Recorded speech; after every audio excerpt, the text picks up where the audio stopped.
পুষ্পা শুধু একটা নাম না, একটা ব্র্যান্ড। হ্যালো গাইজ, আশা করি আল্লাহ সবাইকে ভালো লাগছে। তো গাইজ আরও একটা গুড নিউজ নিয়ে আসলাম। ইতিমধ্যে পুষ্পা টুর বাংলা টিজার আপলোড হয়ে গেছে। তো গাইজ আমরা সবাই জানি যে কত মানে 1 বছর পার হয়েছে আর কি। 1 বছর আগে আমরা যখন পুষ্পা দেখছিলাম, তো ওই পুষ্পা মুভির এরকম হিট হয়েছিল, মানে কেউ বলবো গাইজ, আপনার বলিউডের যত মুভি আছে সব মানে টপ মুভির লোক এই পুষ্পা মুভিটা টক্কর দিয়ে চলছিল। আর মুভিটা ছিল আল্লু অর্জুন এবং রেশমিকা মন্ডল।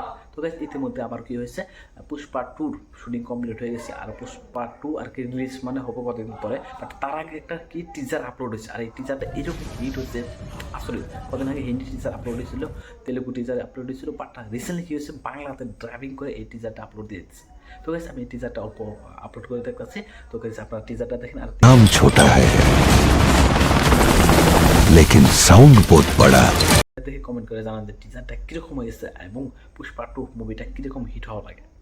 যারা যারা আল্লু অর্জুনের ফ্যান ফলোয়ার আছে সবাই কী করবেন, আল্লু অর্জুনকে সাপোর্ট করবেন, যেহেতু এই পুষ্পা টু মুভিটা বানাইতে বহুত টাকা খরচ হয়েছে। আর এবং পুষ্পা ওয়ানের থেকে এই মুভিটা বহুত বেটার হয়েছে। তো গেছে আমরা নিশ্চয়ই দেখবো, আপনারাও দেখবেন।